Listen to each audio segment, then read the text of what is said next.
Listen up. You are now listening to News with My Fiancé with DJ Ambush and Morgan Jones.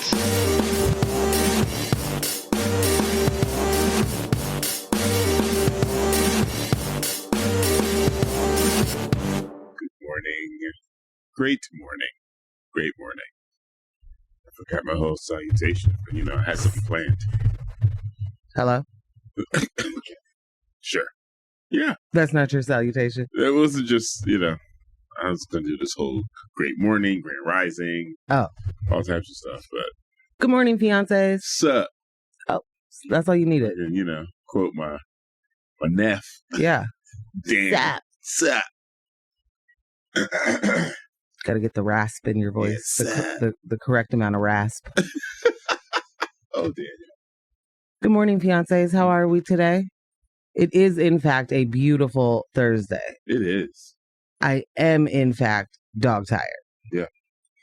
Yeah. Super. I said you're speaking for the both of us here. Yeah. I too, am tired. I don't know what happened. I never heard my alarm this morning. Yeah, that was strange. I woke up after I would normally wake up any given Thursday. Yeah, we have separate alarms. For Thursday, you have at 6 o'clock, but Yeah. you were trying to get at 5:30. Yeah. And I have a standing 6:30, no matter what. Not 6:31, not 6:28. Unfortunately, sometimes I'll wake up 5 or 6 minutes earlier than the alarm, and then I'm all messed up trying to get back to sleep. I'm sure you all can relate to that crap. Making up for your alarm. In any event, today, 6:30, alarm goes off. Bam. Who's still in bed next to me? Morgan Jones. One Morgan Jones. She's Never like, the case. What's happening? There's nothing like waking up late for me. Like, I am an anxious person no matter what. Right. Sometimes the morning hits me and I'm like, oh my gosh, every single thing like that I thought about right before I went to bed. Rushes back. Right there. Comes flooding back. That's just a regular day. When I'm late, which, as my fiance is probably, I'm late a lot. I'm late a lot. But I'm not late to this. No. Never. No.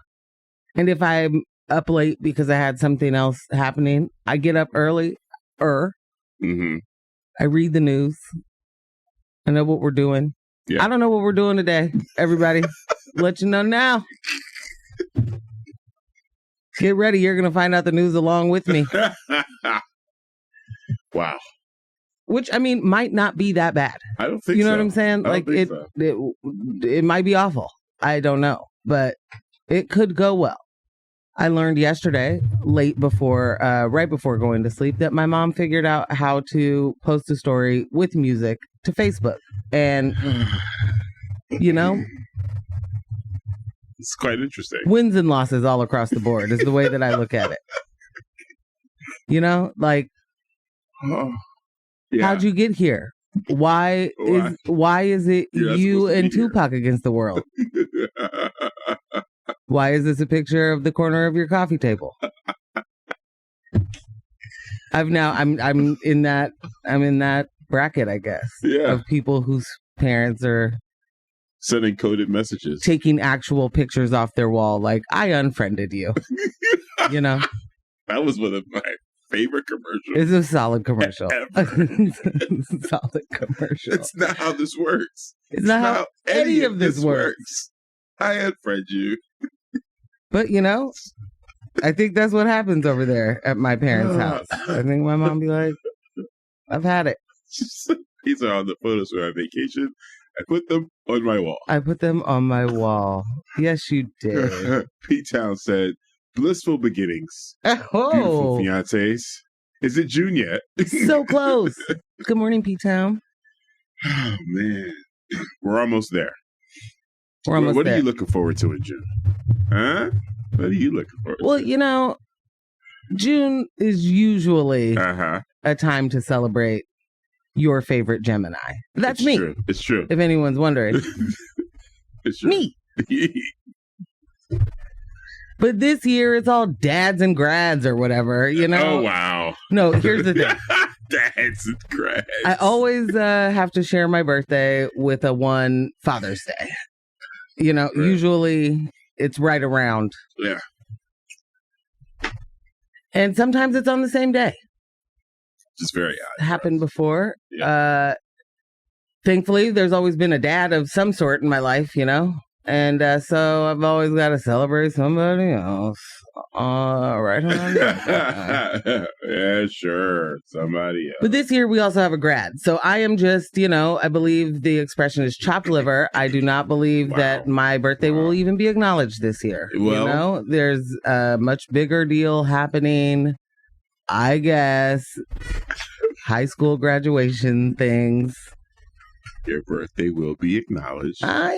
Yeah. You know, I'm just not going to get my hopes up. I would like an ice cream cake. Well, I'll tell you one thing. If I don't get an ice cream cake, it's going to be a problem. Is that the one thing you were going to tell me? No, I was going to say, I'll tell you one thing. Yeah. You're going to give me an ice cream cake. You have a town full of fiancés. If you think your birthday will go unacknowledged, you got another thing coming. All right? I like where your head's at. Yeah, man. You got another thing coming. What happened? I don't even know who this is, but someone said, "Oh my God, I'll throw you a pool party." And so obviously, what? Number one day made. Oh, P-Town. That was P-Town? That was P-Town. Pool party. Crystal. Birthday tarot?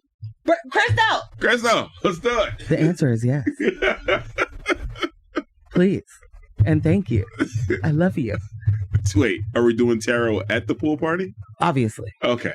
All right. I mean, what's a pool party without tarot? What is tarot without a pool? Okay. You know, everything's all right. It all Gemini season, baby. Okay. You see that? Now it's that. Okay, I'm ramping. She's ramping up, guys. I'm ramping up. I'm getting ready for the celebration. I really am. Like, I am looking forward to a lot of, but this June is it's so busy. Yeah. Yeah, it is.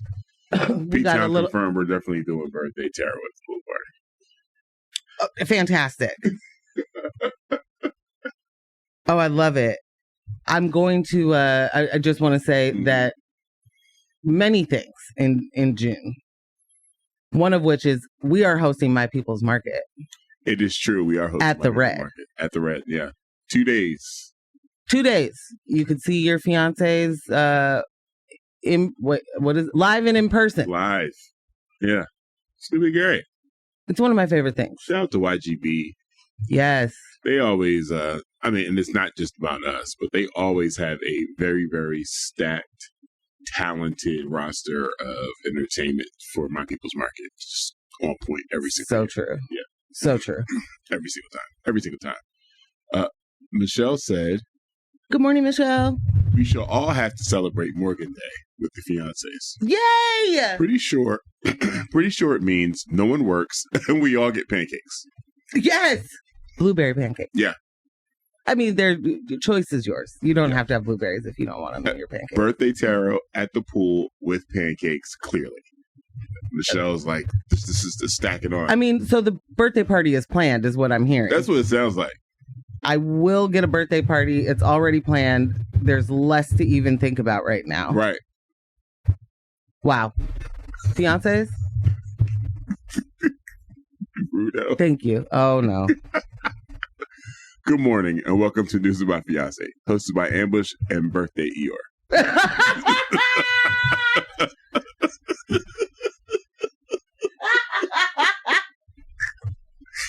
Hugs and kisses, Roots. Oh, Rudo. Did you know we'd be talking about the readout today? Did you know that we would be giving you a birthday present of talking about those IdaHoes? Uh-huh. Oh my gosh! I know I jumped, but but great. You know, it's great. Rudo popped out. Anytime Rudo is about, I am thinking about the Idaho readout. It just doesn't. They go together. Yeah. So we'll definitely be. Let's just do it. Let's just run through what we're talking to. Then we can get to our top of the hour stuff. But yeah, local news. we will be discussing the Idaho readout, the Not So Great IdaHoes. Someone has to. Yeah. Or, yeah. Okay. Yeah. Just leave, guys. And what does this Vasquez mean? This win mean overall? What does it really mean? And we have Nathan Vasquez as our new DA. What does it really mean? Well, the question is really like, got a mayoral race coming up. Mm-hmm. Got another riding the I'm a centrist, reasonable, law-abiding person. Yeah. Used to be a Republican. Now I'm independent. Color that means... Nope. Not going for it. Sorry. I'm sorry, I fell asleep. Sorry. Yeah.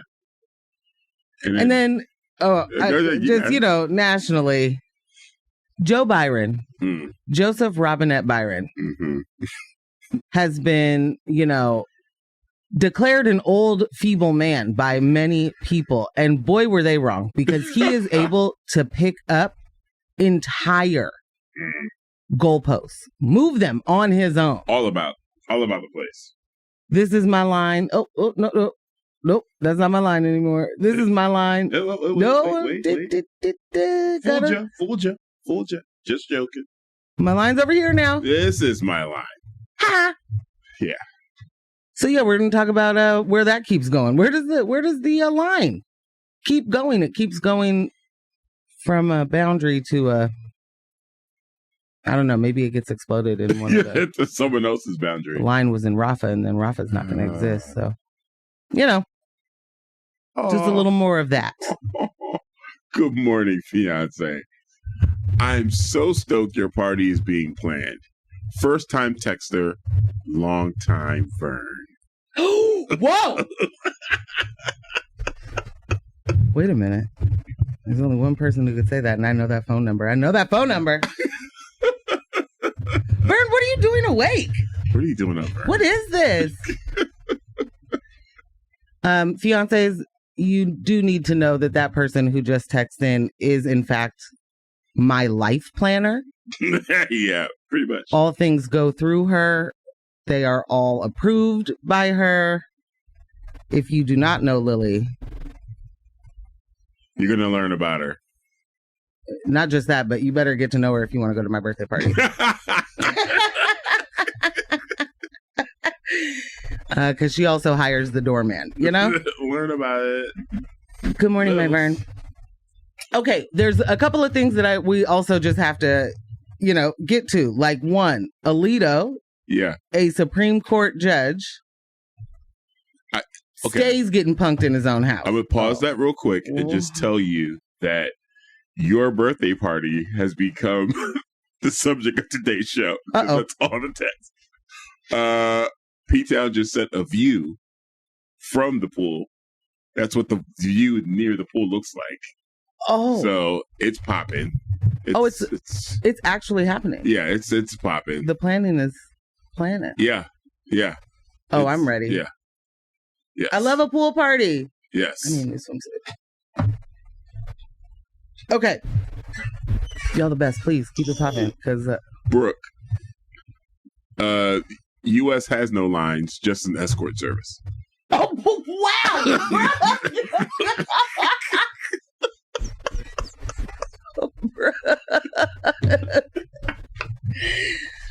Yes, Alito. Good morning. Good morning, Brooke. Great seeing you on Sunday.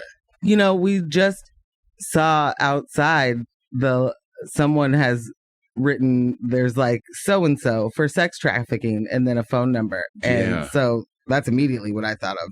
Right across the station, there's some graffiti on a property that used to be a prop house, but now it burned down.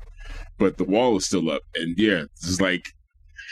It says a lot of things out there now if anybody is on out. We're not going to say the person's name because we don't know. Yeah, I don't want to. They were like such and such. Giving out fake news. Assaults women. And then it's like sex trafficking with the numbers. Like, whoa. And it's huge. It's huge. It's just... Didn't see that. Didn't have that. I wonder if the number goes directly to Joseph Robinette Byron. I think it does. A one, Joseph. But okay, yeah, so I just want to say, we are dealing right now. so much. We've been dealing with so much, but we are dealing with right now one Supreme Court justice telling you to your face. Well, maybe not. Like, Kinda. I'm going to take it back. He wrote a letter to Congress's face. And that letter to Congress was like, hey, man, y'all don't be getting punked in your own home? Because I do. I'm supposed to tell this woman. You try talking to her. You try talking to her. You know, she owns half this house. What am I supposed to do? However, I will spend my day telling you other women what to do, and I will tell your wife what to do, but I will not tell mine a thing. Oh, gosh. I just don't know how we... Yes, I do. I know how we're here. Yeah. But I am consistently, like, at what point do we show up at the judge's house? And this is not to say to inflict harm. This is to say, where's the pressure?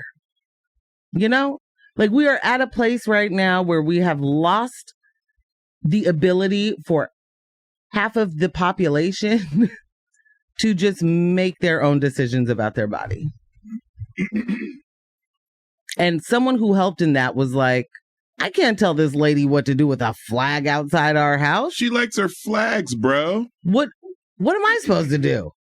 He treated it like we asked him to put his foot down on deciding the cabinets. That's he was at. That's how he's treating it. Like, hey man, you guys gonna get the kitchen done or what? That's it. Yeah, I can't tell her what cabinets to pick out. Not only can I not tell her, I won't tell her. That's not our relationship. Oh, okay. I'm not gonna have that conversation. She picks the cabinets and the flags that fly outside. Now, what I do is come through and try and find the legal standing in which it's okay that a sitting Supreme Court justice is flying the flag of distress directly after the insurrection. Insurrection. Did you hear that they got into it with one of their neighbors? I heard that was one of the reasons a flag went up. Mm-hmm. My wife got into an argument, as the ladies do. You know? You know them. What are you going to do? They're both baking. They're doing a bake-off. They're real peeved. Somebody stole a recipe. You know, those lady brains. Those lady brains. They just went hysterical. Yes, there it is. There it is. It was hysterical. They got hysterical, and they just started squawking at each other. Yeah. And you know what? The only way to handle that is by turning your American flag upside down and raising it for the world to see. Gotta flag them. Bye. Gotta flag them. Bye. On the plane. Yeah. Yeah. Gotta flag them. Flagrant. Flag them down. Yeah. I don't know. Kick him out the way old girl got ejected from the game. You know, like, kick him out. Someone made a point. Was it Brian Tyler Cohen? That just looking at the ages of our current justices, that if Trump were to make it back in the office, he's probably looking at 2 more seats that he can go ahead and populate. Well, that's the thing. Mm-hmm. There are many a facet, Ambush, to why a Trump presidency would further ruin, or further degrade the integrity of the American empirical project. Ooh. Okay. You know? Bars. I just I think he is right. Brian's right. Yeah. We are back into what is called a world of hurt. Yeah. The issue is we cannot move in the kind of fear that we have been moving in, and we have to be moving in one, I'm going to keep saying it. We have to have broaden our imaginations and actually make decisions about what's important to a society. And by that, I mean, we've made decisions. Yeah. But we have to make actions to get to it. And we have to, can't be playing as much catch up as we're playing. Yeah. You know? The Project 2025 that everyone today is like scared about has been. It's been in play. It's been in play for a really long time. Like, and so it's not, you know, yes, it's bad. Yes, it's big bad. Super big bad. Not to downplay it in any shit. Not to downplay it in any way. It's just that there's a lot of projects happening without names, you know, like we're just Save over here getting God. Projected down. Like, let me ask you this as a strategy. And you know how I've been feeling the last couple of days. Biden, by no means. I'm over it. Like, I am over it. The way he's handling Palestine is just like, you don't deserve this. We don't deserve. No, I don't want him. But yes, of course, no one wants Trump. No one with any sense wants Trump. And I did find myself in the place where, we went uncommitted to the primary. I would say, so maybe, because again, we were talking about this and it was like, there has to be Viva Revolution. Like, it has to go down. You know what I'm saying? I guess the smartest decision is to keep Trump out of the White House and also revolt. Yeah. Instead of revolting by keeping Biden out of the White House. And that's good. Because then we're fighting, we're fighting in the front and the back. We're, there's inbred insurrections everywhere. All over the place. And everybody's getting off. It's nasty work. It is nasty work. Nasty work. Thank you, Alito. Gosh. And Obama. It's definitely Obama's fault. Yeah. You know who else's fault is Obama's? Who? Sam Forster. I was going to ask you, have you heard of this gentleman here, Sam Forster? I have now. Okay. Guys, I hope you're following us on Instagram. We gave you a Sam Forster quote there. And I have some updates. Oh. Yeah. So for anyone that's unfamiliar, Sam Forster is a journalist, writer at the very least. He's followed by Tom Hartman. Tom, you got to check that out. Sam says, last summer I disguised myself as a black man and traveled throughout the United States to document how racism persists in American society. Writing Seven Shoulders was one of the hardest things I've done as a journalist. And it's out May 30th. Hey, that's today. Is that today already? That's today already. Oh, thanks, Sam.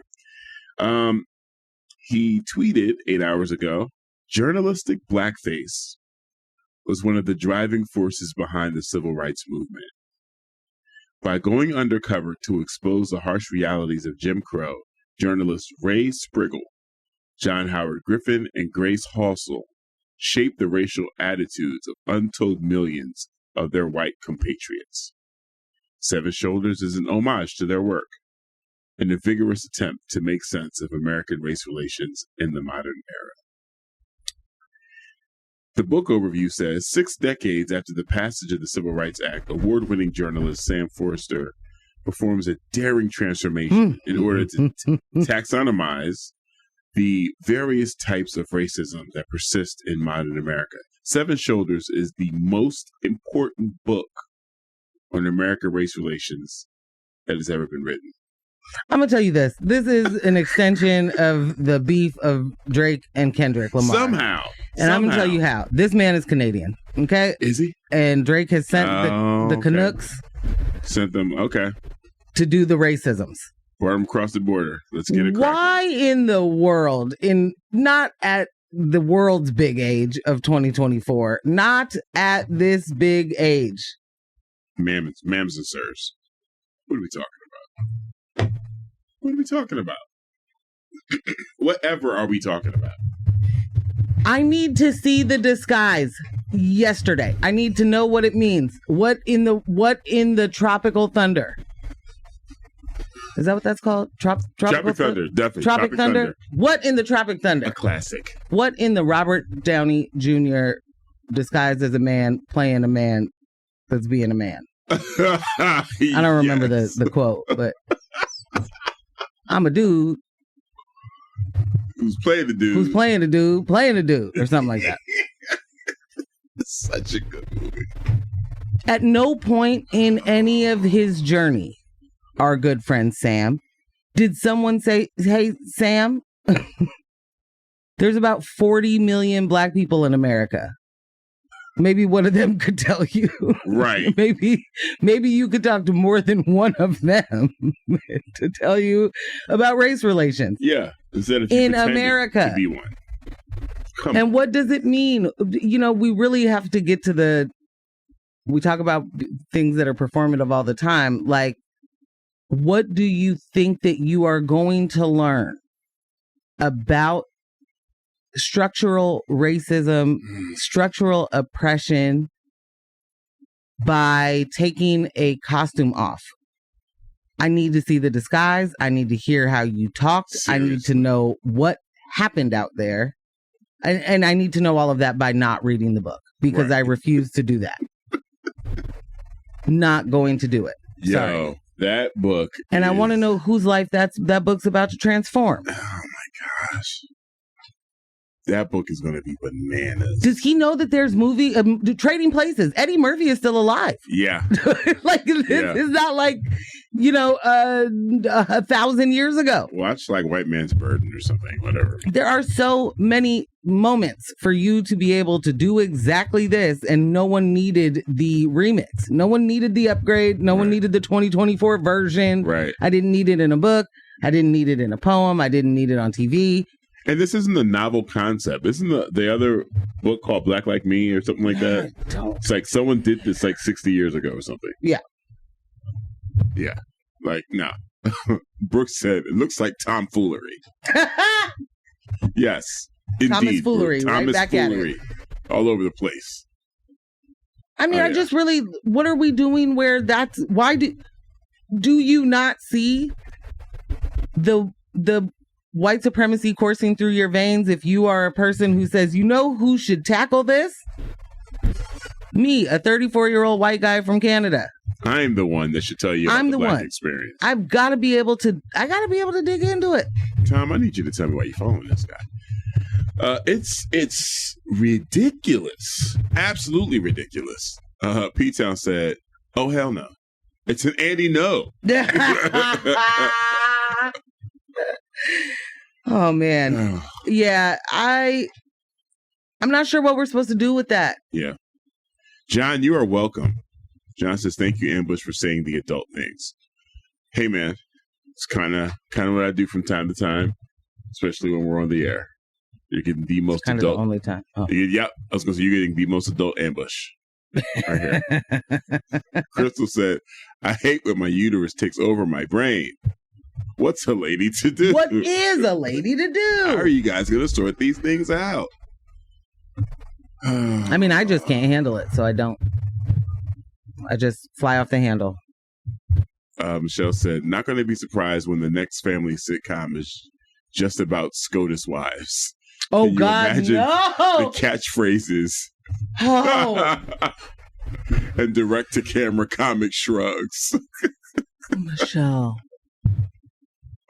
I want no parts of the yes, okay, here's the thing. I want no parts, and I also want all parts of the SCOTUS reality wives, like Real Housewives of the Supreme Court. That's what I want. I want to see Ginny. Oh, jeez. Accidentally showing the world that she helped actually plan the whole thing, because she'll just be like, come on with me on over to the so-and-so, and then we get to watch Ginny Thomas plan. Yeah, she keeps running out to the RV to take the world-class RV to take calls from her scheduler. Is that from Veep? What is that from? What? World-class scheduler? Oh, I was saying the world-class RV because that's their thing.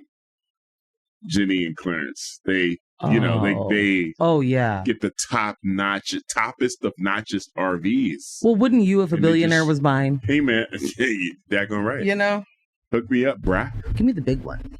Michelle said, but it's but it's a daring homage to Black Like Me. Yes, I mean, it really That's is. what it really is. That's what we're doing. Daring. Yeah. It will win awards of some sort. We got an image here sent over from the old Vern. Someone has a bumper sticker that says Republicans for Biden.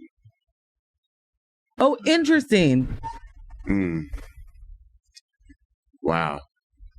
Interesting. One of these things is exactly like the other.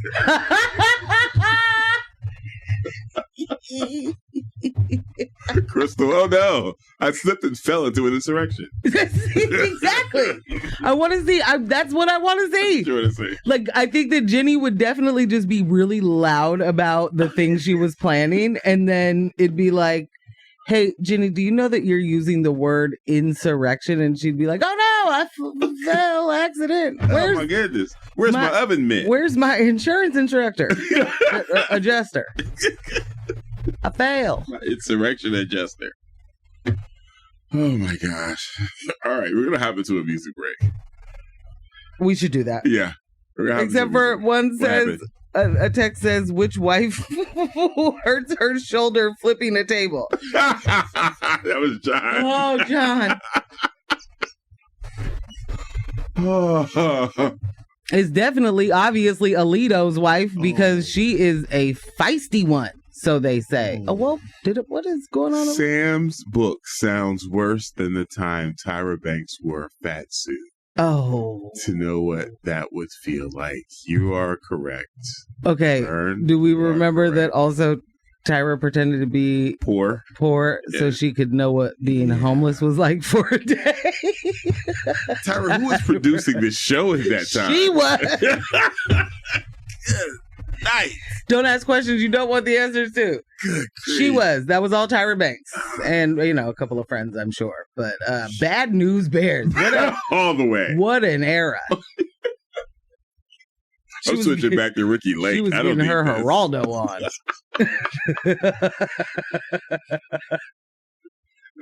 No. Sally just said, what's Sally just said? No. Raphael. Yeah, no. Okay. Sally would not do that. She would just have someone on who did that, okay? She wouldn't do that. Jenny Jones wouldn't do it either. Nope. They got mics to hold and people to, Yeah, that's a Morton Downey Jr. move. All right. We're going to cut to music, and we will be right back. I'm mad because Ambush currently has up the picture of Tyra being a fat lady. Terrible. And the side by side. And there really is something wrong with a lot of us. Yeah. And that we just can't take the lived experience of other people seriously. We gotta actually let me do it. I don't want to actually do it. I want to be able to take this off. Right. So I'm either going to do the black face or I'm going to do the fat face. Right. Or I'm going to do. Oh my God. The gender role swap. The fat face. Holy smokes. Michelle but the big. said, go ahead. No. I was going to say, Michelle said money. This would be a good song to play at Morgan's pool party. Yes. Well, Michelle, thank you for saying that because that brings me back to an incredibly important update. It is breaking news. Lily did, in fact, hop in the chat. She said, pool, approved. Tarot, approved. Pancakes, approved. Boom. Brooke, approved. Approved. So. P-Town will be hitting you up. We're going to lock all this stuff in. This is amazing. Amazing sauce. Is Awesome that really sauce. what can happen? A birthday party can get planned like that? It just did. I don't know if you were here for it. I was. Just got planned. Ooh, yeah. We have an amazing community of fiancés. That's true. I'm a little speechless at the moment. Yeah. little bit clumsy. Yeah. You want to talk about some these IdaHoes? Yeah, why not? You know? Oh gosh. It's just, I'm sitting at home perusing the newsings and just taking a peek at what the election turnouts were. And right. Y'all, the 13th county in Oregon was like, I am in fact ready to be an Idahoan. What are they called? I think it's Idahoan. They out there Idahoan? They are doing okay. In a bold move, a total of 13 Oregon counties have voted to secede from the state and join neighboring Idaho. A part of the so-called Greater Idaho Project, a campaign that has been gaining momentum over recent years. On May 21st, Crook County became the latest to back the plan, with 53.4% of voters in favor and 46.7% against. Now, a total of 9,518 people participated in this vote. Advocates of the Greater Idaho Project argue that more conservative rural areas of eastern and central Oregon feel overshadowed by the liberal-leaning cities such as Portland and Salem. Salem? I was like, Salem?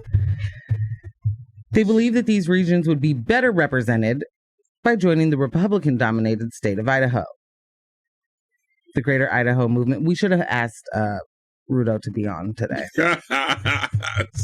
The Greater Idaho Movement campaign group reports that voters in Crook, Wallowa, Union, Baker, Malheur, I can never get that one right, Grant, Harney, Morrow, Wheeler, weird, Lake, Sherman, Jefferson, and Klamath counties have endorsed the proposal. The envisioned Greater Idaho would encompass all of Idaho, plus the Oregon counties mentioned, as well as parts of Wasco, Jefferson, Deschutes, and Klamath counties. They're not in the set. You guys, it's just not how maps work. Notably, the counties of Umatilla, Gilliam, Wasco, and Deschutes have yet to pass resolutions supporting the movement. Initially, the campaign aimed to include parts of southern Oregon, but plans were revised after voters in Douglas and Josephine counties rejected the proposal. They were like, we're just going to join California. Yeah, you guys are too far. Gosh, we don't want any parts of that. Chill out. Following the recent vote in Crook County, Greater Idaho Executive Director Matt McCaw expressed his satisfaction with the outcome. Speaking to Newsweek, McCaw said, quote, Crook County voters, as well as the rest of Eastern Oregon, have made clear that they want to pursue changing their state governance through this peaceful win-win solution. We call on our governor and leaders of the Oregon legislature to move forward and open up border talks. However, the path to creating a Greater Idaho is fraught with legislative hurdles. The proposal would require approval from both the Oregon and Idaho legislatures, as well as the U.S. Congress. Idaho Governor Brad Little acknowledged the desire of many to join Idaho, but highlighted the complexity of the process. Quote, I understand why many people want to be Idahoans. They're looking at Idaho fondly because of our strong economy. Sorry, I didn't mean to laugh. Oh, did you? Regulatory atmosphere. What? And our values.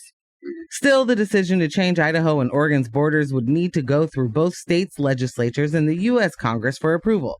There's a lot that needs to happen before moving the borders within the realm of possibility. The Greater Idaho Movement asserts that the current state boundaries no longer reflect the cultural and political realities of the region. Their website argues that the Oregon-Idaho line, established 163 years ago, is outdated and should be realigned to match the cultural divide within Oregon. I can think of a few things that were established, around 163 years ago, or were popping around that time, and they keep not getting realigned. Imagine. On the other hand, the project has faced significant opposition. Ambush, in case you were wondering, there are the Western State Strategies, the political arm of the Portland-based nonprofit Western State Center, has voiced concerns about the movement. Jill Garvey, Western States Chief of Staff, expressed her worries in an interview with OPB in 2023, suggesting that previous secessionist movements in Oregon had ties to white nationalist groups. Now go on. Okay, Jill. Quote, what we're doing is pulling back the curtain, nothing else. These are how these organizations are connected. We're naming what we believe their real goals are. And that's it. For those who are not longtime Oregonians or Idahoans, you may not know that Idaho has such a population and reputation for white nationalist movements, groups. I just thought potatoes, I'm going to be honest. It's fair. Yeah. A lot of them look like potatoes. Oh, that's not what you were going for? Okay. Well, it's still true. And, speaking of alignment, the founding of this particular state was in fact for that. To create a white ethno state, get all these other non-whites out of here. Right. We do like to, participate and trade in the idea that meant that Oregon was somehow not racist because it was like no slaves. When in fact it was so racist that it was like no slaves. No blacks we actually for that. We are so racist we are not going to capitalism the same way. Yeah. And that's fine with us. We're going to get it out of the mud, but we're going to do it without you browns and blacks. Bob from the box with Derek said, my standing offer to any MAGA who wants to leave Oregon, I will give you a ride to the airport. The catch, you have to ride in the trunk.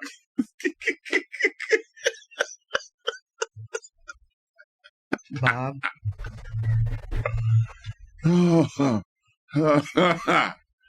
I remember when first hearing about this, right? Because I don't know how long this has been going on before my arrival in the great city of Fort Lauderdale in 2016. But I remember first hearing about this being like, this is not a thing. I'm not giving this any energy, conversation. I'll crack a joke or two and keep it moving. Right. Because especially with the proposed map. And I was like, this is nonsense. As Brooke mentioned earlier, quite Thomas foolery is what we're looking at here. Yeah. Poppycock. It's foolishness. And to say that because we have cultural differences, we have difference in ideals, we need to reshape the state map. If that is just not like peak top of the line, that's not peak top of the line white supremacy. I don't know what it is. I'm telling, it's just colonizer behavior. It's just full blown. Rudo just walked in here. Rudo just walked in, guys. Rudo just walked in here and he scared me and I have to call the police. Except for I don't call the police. Good morning, Rudo. Oh my goodness. Yeah. Really trying to prove that you don't want to go to Idaho right now. Wow. I heard on my drive over that, boy, I wish we called in Rudo. Hey. Made it just in time. Morgan asked me if I think Oregon can be any whiter. Could it be any whiter? I redoubt it.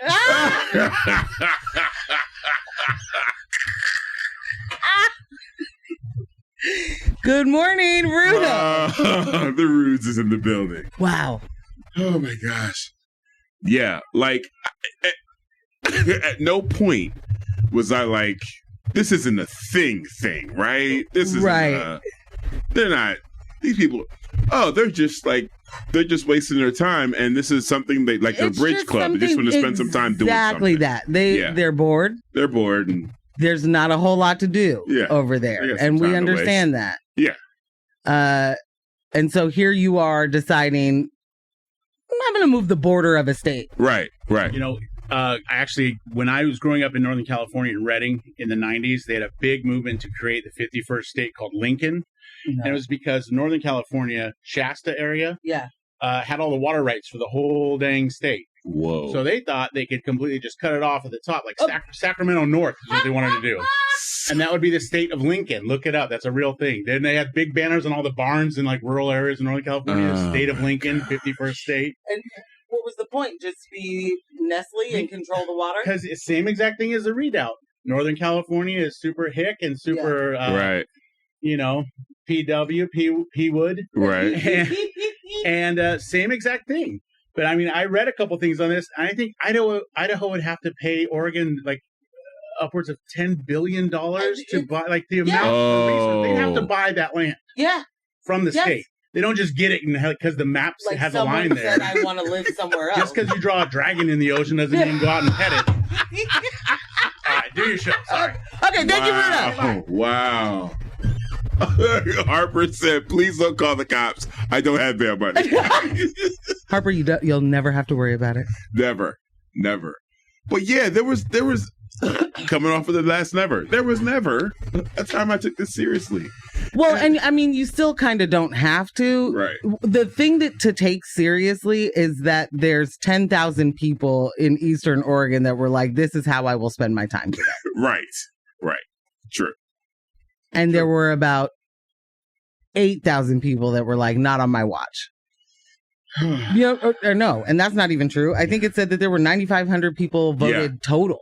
So like, there's also that goes to the Nathan Vasquez story once we get there, which is just voter turnout and the total vote matters a lot. Yeah. In any sort of analysis of what is happening here. So this county, Crook County, there's 25,000 people live there, and 9,000 people were like, "I'll vote." You know what I'm saying? I'll get involved. Right. I've got time today. Oh my God. So it's 9,518 people participated in the vote total. So, fam, please. Clearly. But also, the idea of I want the place that I live to align with the values that I have, and that means I'm going to move it to me and not move me to it. Like, bruh. If that ain't the colonizer just living and breathing. Like, that's, yeah. That's heavy. That's super heavy. But, we'll do a lot to make a white utopia. But yeah, I was going to say, but also just like the mindset, right? The mindset of everyone that lives around me should think and feel the exact same way I do, full stop. That's it. Right. If, indeed, you don't, we will change the map to cut you out of it. You're one street over, but let's change the map to put you somewhere else. Because you shouldn't live where I live. Oh. What happened? I don't know who sent us this link, but it's the headline: at least 66 members of far-right group in rural Oregon standing for office. Mm-hmm. Well. Eamon Bundy will not leave us alone. Like, will you? You will not. Is that Why do we have to deal with standoff? Yes. Why we got to deal with you, with every piece of your family, all the things, just doing all the stuff, all the time. Bruh. Sorry. See, you can't send Morgan a link and then expect me not to try and read it. Isn't it enough that you did a standoff with the federal government? Isn't it enough? Why are we still actually? And you didn't get locked up. Like you're good. There's no huge penalty for you here. You're able to just move about the country freely. I think that maybe they wouldn't say that. Oh yeah. They probably think that their personal FBI agent is just. Doesn't even mess around with the computer, just stays in the backseat of their car. Yeah. Just with them at all times. I don't know. Jeez. I don't know. If you had the opportunity to reshape the map the way thou willst, what would you do? Huh? Me as in Morgan? You as in Morgan Jones. Reshape the map to do what? Align with my values? Yeah. I think we would all be, I don't know, in the ocean. Like on an island, I don't mean. Right. If you were to establish New Portland 2.0. I'm going to have to think about this. Because in all honesty, the only thing coming to my brain right now are jokes, and some of them probably are not okay to say. Okay. Fair enough. Did you have an answer for that? I did not. Okay. Wonderful. I did not. I was just, throwing it out there. Well, if anybody else wants to tell us how they would reshape any map, I guess. Like, what would Oregon look like? Sweet Lord. Are you saying I could remove Portland from the proximity to Gresham? Yeah. Like, you could do whatever you wanted. If you were like, I want a little bit of Detroit in here, I'll take, like, you could literally Sims this thing and do whatever you wanted. Sim City. Simsima? Who got the keys to my business? That's all I'm asking. Okay. Who am I? The girl with the There we go. Okay. Obviously. Come on. All right. Beanie Man. Can I get a music break? Yeah. I'm still reeling with the fact that Rudos showed up. I know. It's great. I don't really know what to do with that. Musics. We'll catch you guys on the other side. Man. We back. We are back. Got a text. Dang, I was expecting a little Sims music break after that setup. And it's true. Could have went Little Sims. Could have went Beanie Man. I'll just say that, missed opportunities happen all the time. You were rushing. Things were happening. It's true. You needed to get somewhere to get a thing. So the song, it left you in the moment. It did. But the setup was clean. Yeah. I'm going to try to get a clean version of that popping maybe when we close the show out. We shall see. We shall see. We were talking about Idaho. Yeah. And how those folks are like, in Oregon are like, well, I guess I'll just move to Idaho border. Right. Into Oregon. Right. And there's just the thing about the money part that gets me that does not, I don't think, get much shine. As Rudo was saying, the amount of money it would take for Idaho to absorb a certain population of Oregon. Right. And what it would mean politically for Oregon to lose that amount of population, as in not just, we did the white flight, and left, but to small your state up. Right. The political representation, how does that change? What's going to be different for your, how many Congress people, representatives do you get? Those are the kind of things that I don't think they care to even consider, because they're not going to be there in their mind. You know what I'm saying? You know what? I was going to say, you'd be surprised. McCall, I believe his last name is. I think they got an answer for that. I don't think it's a good one. Oh, no, I'm saying they care about the representation they will receive. Right. But they don't care what Oregon loses because of any of this. Yeah, I agree. Yeah, for sure. That's just not even I'm not even considering it. I don't care. Yeah. Which is wild, because you care so much about the place that you currently are that you don't want to leave it, but you want it to change around you in a way that is absolutely asinine. Yeah, absolutely. Defies logic. Mind-boggling. Put it in a bottle. Bottles of mine. All right. Do we go? Yeah, Vasquez, or do we go Biden? Let's go Vasquez. We can say Biden for last. All right. The recent election results in the Multnomah County District Attorney race have sent shockwaves through the political landscape of Portland. As the numbers rolled in last week, it became clear that the county is experiencing a rightward shift, with potential implications for City Hall this fall. Portland City Commissioner Carmen Rubio, a candidate in the upcoming mayoral race, was visibly concerned as she watched District Attorney Mike Schmidt lose to his longtime subordinate, prosecutor Nathan Vasquez. Speaking at Schmidt's election party, Rubio expressed her disappointment, saying, "I'm sad this was a consequential election." Rubio, who had earlier campaigned for a mayoral run at the House party, aligns her platform closely with Schmidt's progressive agenda. Her campaign focuses on addressing homelessness through new housing, enhancing police accountability, and prioritizing treatment for drug users over criminal charges. This has resonated with many of Schmidt's supporters. Across town, City Commissioner Renee Gonzalez, another mayoral candidate, celebrated Vasquez's victory. Gonzalez, who campaigned for Vasquez, positions himself as a moderate in this nonpartisan race. He advocates for reinvestment in local law enforcement. When was there ever a divestment from local law enforcement? Oh my gosh, it's almost like you don't even remember 4 years ago when they completely defunded the police and nothing has ever been the same. Right. Thanks for nothing, Joanne Hardesty. He advocates for reinvestment in local law enforcement and stricter penalties for low-level crimes. That's what we need. Gonzalez took to social media to congratulate Vasquez and draw parallels to his own campaign. Our campaign for mayor is likewise focused on safety and accountability in the city of Portland. One down, one to go.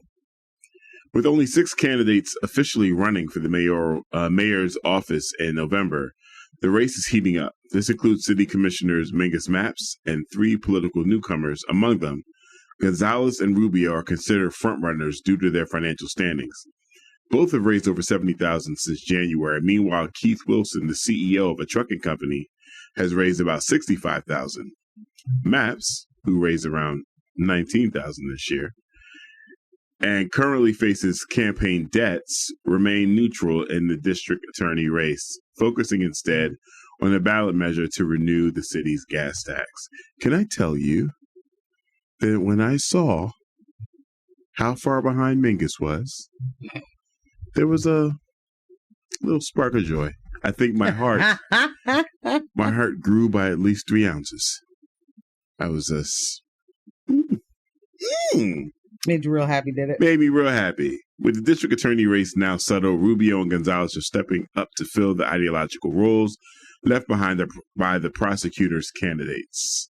The DA race, marked by Vasquez's victory, may serve as an indicator for the November mayoral election, indicating a possible centrist swing among Portland voters. Dan Nielsen, founding partner of CN4 Partners, and a consultant for Gonzalez, noted a trend toward moderation in West Coast cities. If you look at the West Coast cities over the last couple of years, you've seen a reset of moderates coming into favor. Portland is no different. Portland's political climate has been turbulent, with progressive candidates like Commissioner Chloe Daly and Joanne Hardesty, followed by Schmidt's 2020 election, gaining office in response to national events like Donald Trump's election. However, the city has faced numerous challenges, including the COVID-19 pandemic, a surge of fentanyl, increased gun violence, and houselessness. These crises, combined with voters' frustration with the status quo, have opened the door for more moderate candidates. Mapps and Gonzalez replaced Daly and Hardesty at City Hall, and now Vasquez, a former Republican turned independent, has defeated his progressive boss. However, political experts caution against reading too much into the DA results. Felisa Hagens, political director at the Service Employees International Union, Local 49, points out that the precincts won by Vasquez were primarily outside Portland and suburbs like Gresham and Fairview. She said the DA's race is clearly not a sign of for the city's races in the fall because the voters don't match up. The precincts that Schmidt won here in the city of Portland, except for the West Hills, but that tracks with the funders in the campaign. Right. Another crucial factor in the mayoral election will be voter turnout. This year's primary saw historically low participation, with only 36% of county voters casting ballots, compared to 52% in 2020 and 56% in 2016. Sheesh. To win November, candidates need to stand out. Jake Wiegler of Praxis Political believes voters are tired of politicians who ask for patience and promise long-term solutions without immediate results. Politicians who say, we know what we need to do, it'll be painful in the short term, But just be patient. It'll work. Voters are no longer willing to put faith in electeds that way. Well, as they shouldn't be, in all honesty. Right. I mean, that is part of how you can get the campaign of, real PDX and what's his name? Kevin. I love insert city here. Right. This is how you're able to do it, is by playing on the fact that the government has not made good on the promise that the voters voted for. And as that continues to radicalize people the wrong way, we have to do more to explain why the needs are not being met, even though they're being super loud and electing their officials. Right. Right. But it really does need to be pointed out that in this race, the people that have made it their personality to hate Portland as a city, as an idea, it is Gotham to them. Like, for those folks, they don't live here. Right. They don't live in the city. Right. They are elsewhere, and they are loud, and they are able to make people, along with, local news and all of those things that are like sensationalizing and making it look like we have some sort of actual crisis that is like the crises that are happening are real. They are here. But they are not for the reasons that they speak to. They're super unique and local to Portland, not national issues that everyone is dealing nowhere with. else has a homeless person about. Right. Nowhere else is there a tent. No, fentanyl only comes to Portland by the port of Portland. Like, if we could be for real for once. You didn't know that we were the main vein. I had no idea we were fentanyl coming into the United States. Idea that we were the hub. Like, we're the hub. It's here. Yeah. But also, I didn't know that the city was on fire. And that still, right now, this second, there is a Batman's signal is lost because too much smoke in the city. And the issue for me is that when you go outside and you see that the city isn't on fire, how in the world are you voting like it is? What are you doing? Right. What are you doing? And it works. I mean, it absolutely works. Our actual local news owned by other outside factors will legitimately just be like, hey, y'all, did you know we're dead? And then tell us that we were killed by gang violence. Like, I'm actually alive listening to this right now, right? Am I dead? So, like, I cannot take it serious. John said, how long until I can blame Vasquez for the recent car thefts? The worst part for me is that they are already building in right now the excuses for his failure. Right. And it isn't because they have any idea how the criminal justice system works, because they refuse to know, because they don't care. Right. Right. All the things that they were blaming on Schmidt will continue, and Hardesty will continue to happen because they're things they're not in charge of. Right. And they absolutely refuse to even consider the other things, like the fact that there is a continued shortage of public defenders. Right. You can arrest all the people, you can send them to jail. If they cannot get representation, you have to let them out. Right. That is the revolving door you say you don't want. Right. Right? So, like, it's not going to make any difference. They can arrest everybody. I mean, it will make a difference in people's lives, don't get me wrong, but it's not going to make a material difference to what they say needs to be changed. But really what they want changed is they want poor people to be continuously criminalized. Yep. That's it. That's all. Yep. So the ability to be able to make it look like and make you feel like everything's on fire because poor people are coming with their drugs to, I don't know, make you a zombie too. Like, it works. It's never going to be enough. But it works for the people who don't live here. Exactly. It's never going to be enough. The people that live here don't really have huge issues with going downtown and going about their business. No. The fact of the matter is there is less to do downtown because of what happened during the pandemic. There are less businesses down there. There are less things that are open. Like, things are still on the upswing. You know what I'm saying? That's what it's about. To have people from outside of Portland put so much on what's happening there. I remember there was a time we would feverishly go back and forth with them on Twitter. And it was like, I'm not doing that. Yeah. That's why I said there was a time. Yeah. No, I'm and it's like, but where do you live? Because it's always, that's why I don't go downtown, and you couldn't pay me to come back to Portland. You're not even here, but you spend it all day, all night. Right. Talking about how bad it is at a place you don't live. Come on, man. I don't talk about Alaska. I've never been there. I don't know how bad it is. I'm not going to pretend that I know what the streets of Alaska look like right now. Exactly. So the fact that people do that, and they also, I mean, honestly, the total count for this particular vote versus where people actually lived, this is a different race. Right. And as much as the panic and reactionary stuff is working, I also just want to remind everyone it's heavily moneyed. It's heavily interested. The entire point is nothing to do with the local crime. You know, like, it's nothing to do with getting the tents off of the street. Like, no.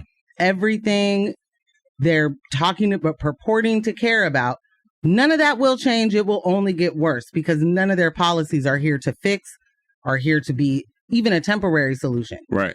I just want them to be more honest about what they actually want. And what you want is to feed the prison industrial complex. Yeah, but they're not going to say that. Yeah. I wish they would. I would love it. Let's talk more about your desire to feed prisons. Can we do that? Because then that'd be cool. I mean, as much as I'm with you on that, it changes nothing for the people whose desire that is. Facts. They don't care if it's out loud, quiet, or not. Is it going to happen? Or not? Are we going to keep doing it? Are you going to keep feeding me poor people? Right. I don't care if you tell your friends. Right. Anywho. Yeah, we're going to hop into one more music break. Do it.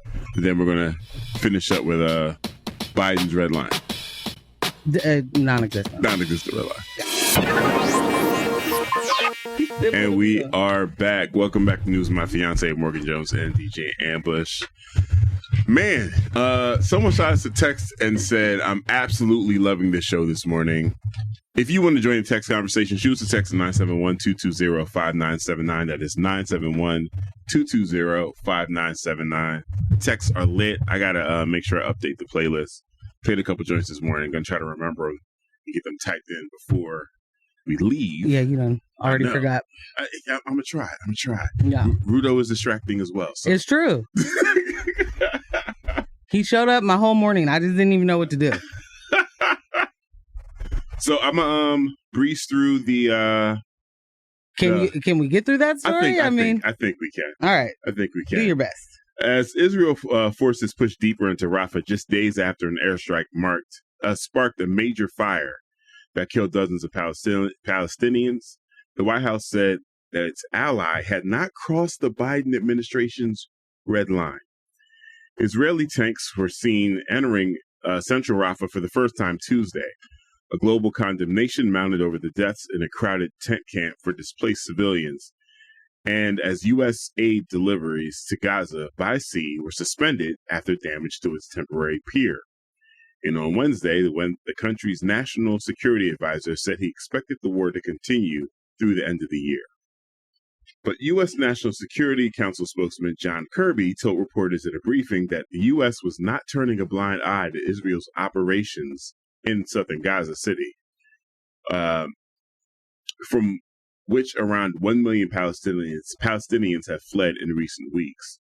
He said the Biden administration did not believe Israel's actions in Rafah so far presented a major ground operation that would violate President Joe Biden's warnings and trigger a change in U.S. policy, including a threatened halt to weapons shipments. Here's the thing. I'm gonna pause real quick. They don't have enough weapons. They don't have enough weapons. They still need more. Are they going through that many weapons? I think you're forgetting how it works. When you get munitions, you use them. Okay. When you get missiles, you use them. When you get bombs, you use them. The necessary genocide quotient of weapons yet? Well, I mean, we don't even use that word, fam. Oh, okay. You know what I'm saying? Like, genocide, where they do that at? Yeah. It's called a Gatorade. Okay? Major ground operation is, thousands and thousands of troops moving in a maneuver, concentrated, coordinated way against a variety of targets on the ground, he said. A U.S. official similarly told NBC News that while America believed the deadly strike was a horrific incident, it appeared to be the result of an airstrike gone horribly wrong and didn't represent Israel smashing into Rafah. I'm going to stop you here. Please do. If you guys didn't watch Game of Thrones, that's fine. You can think of this in a different way. What you're telling me, Ambush, is that a major ground operation is the Unsullied. Yeah. It is literally thousands of troops in formation. Yes, that's the only way. Doing exactly what they're supposed to do at the same exact time, with the King and the John. And then if it isn't that, it's not a ground operation. It's not a major ground operation. Yeah. It's just people on bikes or something. It sounds like descriptions of racism. If we're not lynching... Is it racism? You don't see the white hoods. Is it actually racist? I mean, if I don't see a white hood, it probably isn't. Yeah. That is exactly how racism works. So, one, I need the Unsullied in order for this to be a major ground operation. Right. And then two, the line, the line, you need the Unsullied for the line too. Yes. Yeah. As a matter of fact, Biden told CNN earlier this month, to answer your question directly, I made it clear that if they go into Rafah, they haven't gone into Rafah yet. If they go into Rafah, I'm not supplying the weapons that have been used historically to deal with Rafah, to deal with the cities that deal with that problem. No. What? Well, listen. Start over. I want to make sure I'm quoting our president. Don't do it, but start over. What? Now, what he's saying or has said is that, we're going to change what we supply. We're not going to supply them with weapons that would traditionally be used for a coordinated ground strike because I don't want them to have a coordinated ground strike. So they're going to have to use the other weapons we gave them. From a while ago. Old weapons. Those old weapons. New weapons, who dis? Asked by NBC News, Gabe Gutierrez, how Israeli tanks in near central Gaza did not represent a full-scale ground operation. Kirby said Israeli officials had maintained that their tanks were moving along the Philadelphia corridor, a key strategic strip of land running along Egypt-Gaza border and not into the town proper. Okay, so I took the outskirts. I took the long way. Right. Because they took the long way, they're not doing the thing that you guys see them doing. Right. They're doing something else this time. Right. Let's skip down some just because of time. I was going to say, we don't need the rest of the story. It's insane. Biden's warning over the U.S. red line is reminiscent of former President Barack Obama's own use of the phrase in August 2012 when he issued a warning over the use of chemical weapons in Syrian civil war. Critics accuse Obama of allowing that boundary to be crossed without action from the U.S., with political opponent John McCain saying that the Obama administration red line appeared to be written in disappearing ink. You are listening to XOXO and KXRY Portland at 91.1 and 107.1 FM, and in the Halen, Wheeler, Manzanita, Rockaway Beach at 91.7 FM, streaming online everywhere at xray.fm. Well, I will just say the best way to close this show is by saying thank you, Obama, for a continued legacy of war crimes. I mean, what are we talking about? The entire world is like, this ain't it, y'all. This is the most horrendous thing you possibly could be doing to people. And the U.S. was like, redefine horrendous. Is it not the most American thing to do? This sounds racist. We're going to go ahead and decide what racism is. Yeah. Okay? I feel like you guys aren't This really sounds up on anyist. We're going to be the ones who decide what that thing is. So we'll also be the ones who decide what genocide is. Also, when we do it, it's not genocide. Also, when we fund it, it's not genocide. Right. It's business. It's standing, your ground. I don't know. It's self-defense. It's Israel has the right to defend itself and Palestine doesn't exist. So it clearly has no rights. Right. Like, in what regard? And the fact that this is still working, there are still people proudly saying, I am a Zionist, like out of their mouth. Like Joseph Robinette Byron with his red line has said to you multiple times, I'm a Zionist. And if the state of Israel didn't exist, we'd have to invent her. He definitely said that several times. Because if I can't have a stranglehold in the Middle East, am I even a country? Am I even the president? How am I an empire? I want out. Bruh. This has been fun. Bruh. It has been fun. I have no uplifting words at the end of this. I'm sorry, guys. But the birthday party's been planned, so it's good. It's been a great show. But my birthday party has been planned. The fiancés are absolutely incredible. Lily has approved everything so far. And Rudo's in the building. And we got some other folks in the building, but we'll talk about that the next time. Absolutely. Yeah. Absolutely.